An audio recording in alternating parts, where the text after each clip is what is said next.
Salam sejahtera, anda semua menonton cerita di Sebalik Berita. Baik, untuk waktu ini, untuk di segmen pertama ini, saya ingin bawakan perhatian anda untuk meneruskan diskusi melihat kepada apa yang saya mulakan pada jam 2 petang tadi di Buletin Awani, iaitu melihat kepada sistem penilaian yang berdasarkan kedudukan ranking sebagai pengukur prestasi antara sekolah.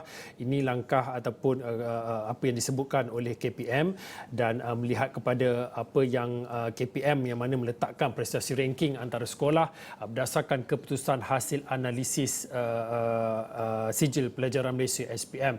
Dan pada waktu ini kita ingin melihat dan juga ambil sudut pandang apabila ramai pakar-pakar akademik mencadangkan dan juga mengusulkan satu cadangan untuk mempertimbangkan pemilihan ranking prestasi sekolah ini. Jadi untuk waktu ini, kalau boleh saya nak bersama dengan Profesor Madya Dr. Shahabuddin Hashim. Prof adalah pensyarah Pusat Pengajian Ilmu Pendidikan daripada Universiti Sains Malaysia USM. Assalamualaikum Prof.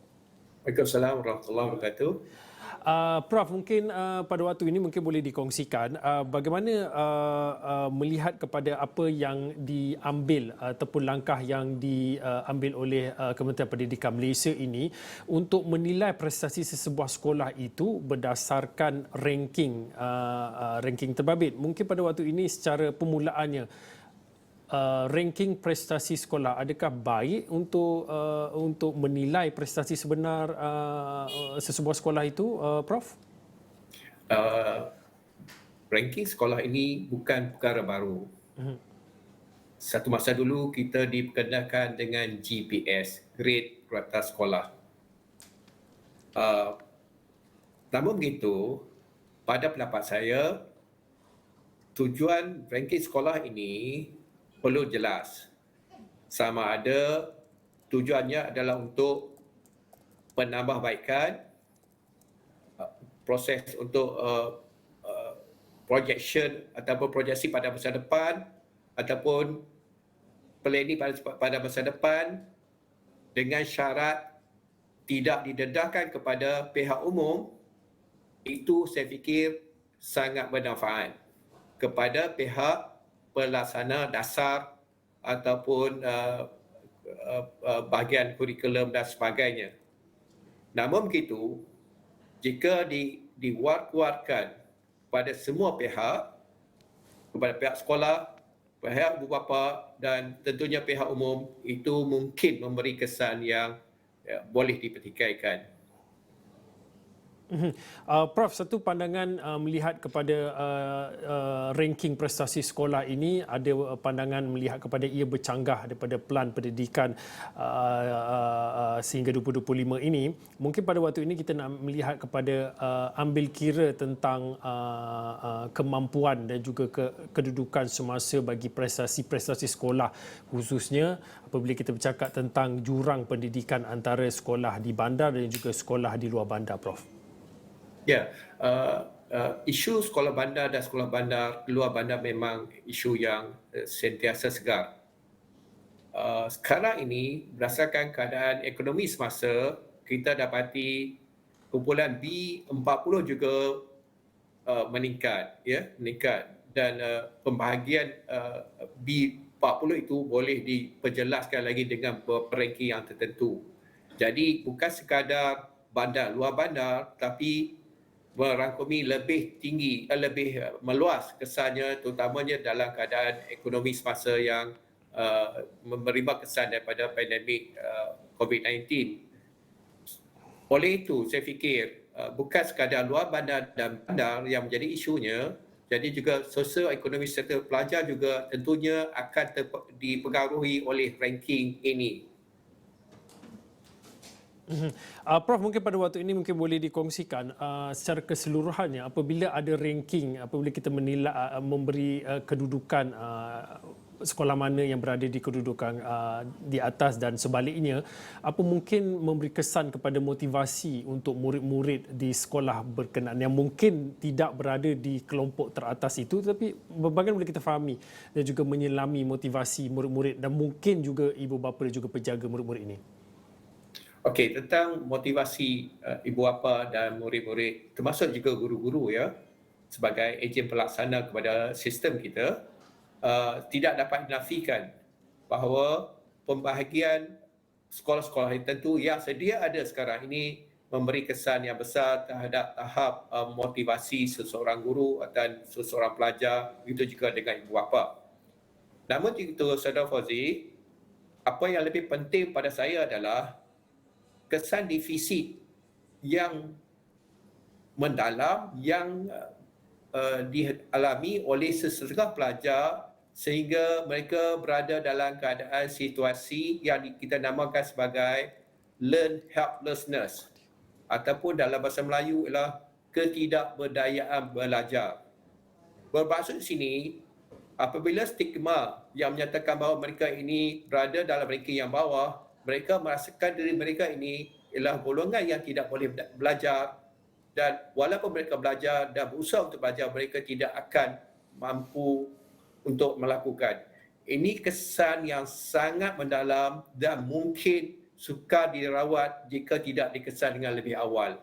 Perkara ini perlu diambil perhatian oleh pihak berkenaan selain daripada perkara asas seperti motivasi dan bukan yang tidak bermotivasi untuk belajar. Prof, mungkin pada waktu ini mungkin juga boleh dikongsikan pandangan Prof, kalaulah ranking bagi menilai prestasi sekolah ini tidak dilakukan ataupun akan dipertimbangkan semula pada masa akan datang, bagaimana kita nak nilai prestasi-prestasi sekolah ini, Prof? Sebenarnya sistem sekarang dalam konteks PPPM yang akan berakhir pada 2025 nanti, sistem pentadbir kendalian sekolah telah mula menampakkan impaknya dalam kalangan guru dan juga kalangan pelajar. Bermaksud di sini, guru-guru dan pelajar sudah bersedia dengan penilaian kendiri pelajar. Pelajar diukur untuk tujuan penambahbaikan tanpa membandingkan mereka dengan pelajar yang lain. Pelajar adalah berkembang secara individu dan mereka ini dibimbing oleh guru untuk berkembang secara individu. Bermaksud di sini, semua pelajar boleh berkembang secara individu tanpa melihat kepada perbandingan mereka dengan pelajar yang lain. Kerana ini memang sedia ada termaktub dalam PPPM yang memang sedang dirancang dilaksanakan sekarang. Prof, mungkin yang terakhir sekali, mungkin boleh kongsikan pandangan Prof, adakah dengan sistem penilaian berdasarkan ranking prestasi sekolah ini akan memberi kesan kepada sistem pendidikan di Malaysia secara keseluruhannya, Prof? Ya, kita ada banyak sistem untuk mengesan perkembangan sekolah, ya, tapi perkembangan sekolah tidak membawa kita ke mana-mana. Mengapa? Sebab SPM adalah satu-satunya sistem peperiksaan yang akan memberi ruang pelajar untuk melanjutkan pelajaran di peringkat lebih tinggi sama dalam bentuk akademik dan kemahiran. Dan selain pada SPM, kita juga ada IB, kita juga ada IGCSE, O-Level dan sebagainya yang juga pada peringkat umur 17 tahun ini mereka akan dinilai dan juga ditafsirkan kemahiran ataupun pencapaian mereka. Dengan itu mereka akan disalurkan ataupun dikategorikan kepada yang berkemahiran ataupun tidak dan boleh menyertai mana-mana pusat pengajian tinggi, ikuti sijil, diploma dan sebagainya selepas itu. Jadi sistem SPM sekarang ni yang memang sudah diverifikasi di luar negara memang sudah mantap. Prof, mungkin yang terakhir sekali boleh dikongsikan jika tiada penilaian berdasarkan ranking prestasi sekolah ini, apa mungkin cadangan Prof untuk kita menilai prestasi ini dan juga sepatutnya kita nak menilai murid-murid punya prestasi ini bagaimana, Prof? Ya, untuk menilai prestasi murid, kita menilai kepada perkembangan individu murid. Penilaian kendalian sekolah ataupun dalam bilik belajar yang sedang dirancang dilaksanakan sekarang sudah memadai untuk menilai perkembangan individu murid dari tahun 1 sampailah tingkatan 5. Proses itu sedang berjalan. Ya, jadi di akhir tingkatan 5 kita ada sijil pelajaran Malaysia. Sijil pelajaran Malaysia sangat penting untuk tujuan pekerjaan, kelangsungan pekerjaan dan juga kelangsungan dari segi peningkatan akademik sama ada dari segi sijil, diploma dan seterusnya. Sistem yang ada sudah mantap untuk melihat perkembangan individu berkenaan. Okey, baik. Terima kasih Prof. Madya, Dr. Syamsuddin Hashim. Prof adalah daripada USM yang beri sedikit pandangan untuk melihat kepada bagaimana ranking prestasi sekolah perlu dilihat semula untuk menilai prestasi ataupun di mana sebenarnya kedudukan sekolah-sekolah ini. Baik, cerita berehat seketika kembali lagi selepas ini.